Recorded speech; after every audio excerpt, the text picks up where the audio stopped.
जय गुरु जी। शुक्राना गुरु जी के चरण कमलों में कोटि कोटि प्रणाम और सारी संगत जी को भी जय गुरु जी। संगत जी, मैं रिंकल आंटी पंजाब से बोल रही हूँ और मैं अपने सिस्टर के माध्यम से जुड़ी हूँ जी गुरु जी महाराज जी के साथ। तो मैं गुरु जी महाराज जी का सत्संग शुक्राना मंत्र जाप से शुरू करूँगी। ओम नमो शिवाय, शिव जी सदा सहाय। ओम नमो शिवाय, गुरु जी सदा सहाय। जय गुरु जी। संगत जी आज 20 जुलाई है, तो मैं अपना सत्संग शुक्राना सत्संग शुरू करने जा रही हूँ, आपको सुनाने जा रही हूँ गुरु जी महाराज जी का शुक्राना सत्संग। कल 19 तारीख का बताती हूँ जी, रात को मैसेज आया गुरु जी का यूट्यूब पे कि तू जो रोज़ देखती रहती है मंदिर में मूर्ति, उसको हटा। तो मैंने कहा गुरुजी मुझे बिल्कुल पता नहीं लग रहा क्या हटाना है, कौन सी मूर्ति हटानी है, आप प्लीज़ अच्छे से बता दीजिए। मैंने एक बार उनके आके अरदास की जाके, और फिर उन्होंने 5-10 मिनट में फिर एक फ्लैश करा दिया, मतलब सत्संग। तो उसमें क्लियर आंटी जी बता रहे थे कि शिव मूर्ति के साथ जो शिव जी के साथ पार्वती माता बैठे हैं ना, वो वाली मतलब स्वरूप को निकालो मंदिर से, सिर्फ शिव जी का होना चाहिए, पीछे नंदी जी। तो मैंने कहा अच्छा जी। फिर देखते कितने 3 थे जी, एक इस मेरे रूम मतलब गुरु जी के रूम में 2 हैं और एक उधर वाले दूसरे रूम में। तो अब तीनों मैं कल मतलब आज 20 है, तो कल मैं मंदिर जाऊंगी, 21 को गुरु पूर्णिमा है, तो तीनों मंदिर में रखाऊंगी जी। सब रूप ये वाले निकाल दिए मैंने, और मैं नया लेके आऊँगी शिव जी महाराज जी का विद नंदी जी पीछे बैठे हुए हैं, वो अकेले वाला लेके आऊँगी। तो एक तो ये शुक्राना सत्संग है, गुरु जी महाराज जी ने क्लियर कट उन्होंने बता दिया जी बहुत अच्छे से, क्योंकि मुझे समझ नहीं आ रहा था जी। गुरु जी महाराज जी जो भी करवा रहे हैं उन्हीं की हुक्म से मतलब करती जा रही हूँ मैं। तो गुरु जी ऐसे हमें संकेत देते रहें ताकि हमारे कर्म ऐसे करते जाएं, कुछ भूल चूक ना होए। वो कहते कि तू ये सब रूप निकाल, इसके वजह से तेरे पति के काम में रुकावट आ रही है और घर पे नेगेटिविटी आ रही है, कोई काम सारे काम अधूरे हो रहे हैं, कोई काम पूरा नहीं बनता।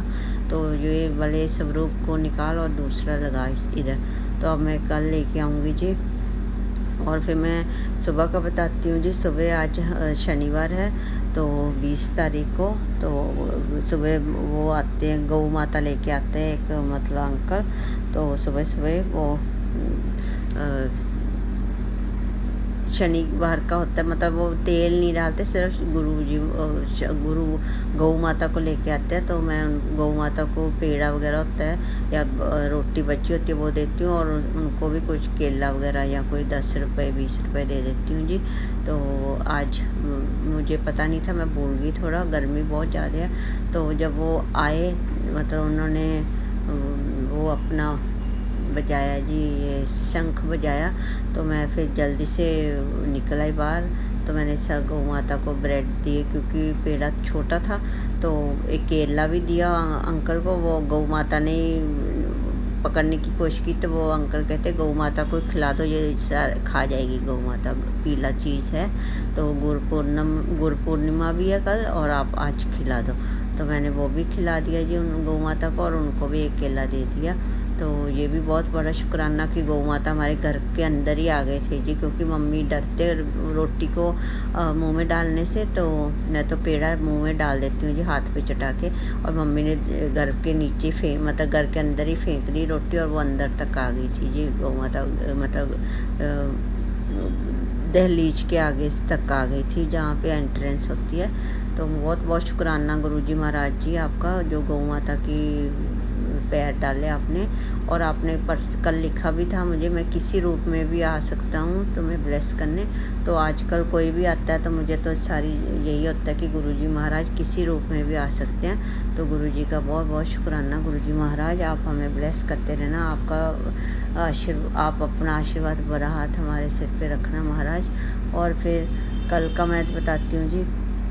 कल मतलब 21 को गुरु पूर्णिमा है, तो मैं सोच रही थी कि हम जलंधर मंदिर जाएं। फिर मैंने टैक्सी वाले अंकल से पूछा कितने किराया लेंगे आप 4 सीटर गाड़ी का, तो वो कहते 2500 रुपया। फिर मैंने गुरुजी का कहा, गुरुजी आज इस बार मेरे पैसे बहुत कम है मेरे पास, तो देखिए मैं कोई ऐसा जुगाड़ लगा दीजिए कि संगत भी मेरे साथ कोऑपरेट करे और फिर हम मतलब सारे मिलजुल के चले जाएं, या कोई मेरा अंकल चले जाए। पर अंकल कहते तू थोड़ी देर पहले 15-20 दिन पहले तो बड़े मंदिर जाके आई है, अब फिर जलंधर मंदिर जाने की बोल रही है, तो कुछ नहीं होता, घर पे ही मत्था टेक लो और पाठ पूजा कर लो।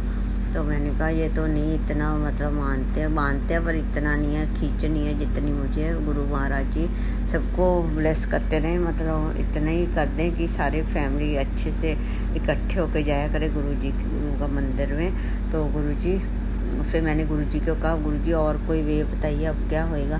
तो फिर गुरुजी ने फिर मैसेज फ्लैश करवा दिया जी, मैं लेटी हुई थी, तो उसमें नरेंद्र अंकल का पुरानी ओल्ड संगत का, उन्होंने कहा कि मैं गुरुजी के जन्मदिन पे था गुरुजी के साथ बड़े मंदिर में, और मैंने कहा गुरुजी अब मैं थोड़ी देर रुक ही जाता हूँ, अब गुरु पूर्णिमा भी आने वाली है, तो मैं आपको फिर मत्था टेक के जाऊँगा। वो कहते कोई बात नहीं, तुम्हें काम है तो तू चला जा, क्योंकि एक बारी माथा टेक लिया, ज़रूरी नहीं है कि बड़े जन्मदिन में आ गया बहुत है, जब भी तुम मेरे साथ मेरे आगे माथा टेकते हो, चाहे घर पे हो चाहे मंदिर में हो, तो वही मेरे लिए तुम्हारे लिए गुरु पूर्णिमा होता है वही दिन। तो ज़रूरी नहीं है गुरु पूर्णिमा वाले दिन ही तुमने आना है किसी मंदिर में, तो तुम घर पे भी माथा टेक सकते हो स्वरूप के आगे, उसमें स्वरूप में भी मैं हाजिर नाजिर होता हूँ। तो मुझे इतना अच्छा लगा कि गुरुजी ने तो क्लियर कट बता दिया कि कोई बात नहीं, नहीं आया जाता तो कोई बात नहीं जी। तो देखिए गुरुजी महाराज कितना सुनते हैं सारी संगत का, और फिर वो कहते हैं कि जो भी कोई दान दक्षिणा देता है, सेवा लगाता है गुरु मंदिर में या किसी को देता है मेरी गुरुजी की मतलब आज्ञा से कोई सत्संग में, या वो मैं दुगना किसी का रखता नहीं हूँ, मैं तो मैं दुगना करके मोड़ देता हूँ। तो मुझे मेरे मन में आया कि ये तो मुझे कह रहे हैं कि तो मैं कह रही थी कि गुरुजी मेरे पास इतने पैसे नहीं हैं क्योंकि मेरे लग गए हैं पैसे, तो वो आप मुझे सुना रहे थे, मतलब मुझे क्लियर कट बता रहे हैं कि कोई बात नहीं तेरे पास पैसा बहुत आने वाला है। पर मैंने कहा गुरुजी मुझे नहीं पैसा चाहिए, मुझे तो सेज चाहिए, मुझे पैसा जितना है ठीक है, चल रही गाड़ी, तो जब लोड होएगी मैं आपको बोल दूँगी महाराज, तो बस अब मुझे सेहत बख्श दो मेरे पैर का, और मेरे जो आपको पता है कौन सी प्रॉब्लम का मैं बोल रही हूँ, वो सारा आप अपने मेथड से ठीक कर दीजिए, बिना ऑपरेशन डॉक्टर के, बिना अस्पताल के, प्लीज़ मेरी हाथ जोड़ के अरदास है। बाकी मैं कल का सत्संग क्या होएगा जो 21 तारीख का गुरु पूर्णिमा वाले दिन में क्या कुछ गुरुजी करवाते हैं मेरे से, तो मैं ज़रूर शेयर करूँगी महाराज। तो गुरुजी ने आज्ञा दी है, आदेश दिया है कि कल कड़ा प्रसाद बना के गरीब बच्चों को बांटना, तो मैं सुबह कड़ा प्रसाद का भोग लगा के गुरुजी का तो वह मंदिर जाऊंगी जी, वहाँ पे बच्चों को बांटूंगी। फिर मैं आपको कल शेयर करूँगी सत्संग, शुक्राना गुरुजी का। तो संगत जी आप भी ऐसे अपने अच्छे कनेक्शन बना के रखिए गुरुजी महाराज जी के साथ, और ज़्यादा से ज़्यादा मंत्र जाप करिए, चाहे 2 सत्संग कम सुन लीजिए पर मंत्र जाप जरूर करिया करें, क्योंकि आजकल मैं भी थोड़ा कम कर रही हूँ, पर मुझे भी थोड़ा कम सुनने चाहिए, और सत्संग और बाकी मंत्र जाप ज़्यादा करनी चाहिए, और शिव पुराण का पाठ करना चाहिए, हनुमान चालीसा का करना चाहिए जी, और जपजी साहिब, सुखमनी साहिब जी का, चौपाई साहिब का, मतलब गुरु जी के साथ जितना भी आप जाप करेंगे और जितना भी आप शुक्राना करेंगे उतने आपके कर्म कटते जाएंगे, गुरु जी ने बोला है। तो उसी के साथ हम अपना अच्छा दिनचर्या करें ताकि हम अपने कर्म कटवाते रहें जी। बाकी कुछ भूल चूक हो गई तो गुरु पिता माफ़ करना, और गुरु संगत जी आप भी मुझे माफ़ कर देना। आप सारे अपने गुरु जी के साथ जुड़े रहें, और गुरु जी महाराज आप सबको ब्लेस करते रहें। आंटी जो शेयर करते हैं उनको भी खूब सारा ब्लेस करें, और जो मुश्किल परेशानी में अस्पतालों में दुख तकलीफ़ में है सबकी परेशानी दूर कर दे। जो बच्चों को किसी को पढ़ाई लिखाई में हेल्प चाहिए गुरु जी उन सबको हेल्प करिए। आप रास्ते में आते जाते बैठते उठते ज़रूर सहायता करिए। कुछ भूल चूक हो गई तो माफ़ करना जी। मैं आगे की तैयारी करती हूँ सत्संग की, और इसी के साथ मैं मंत्र जाप करती हूँ। ओम नमो शिवाय, शिव जी सदा सहाय।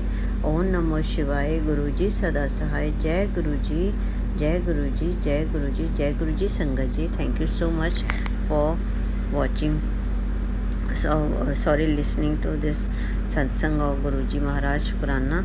So thank you so much.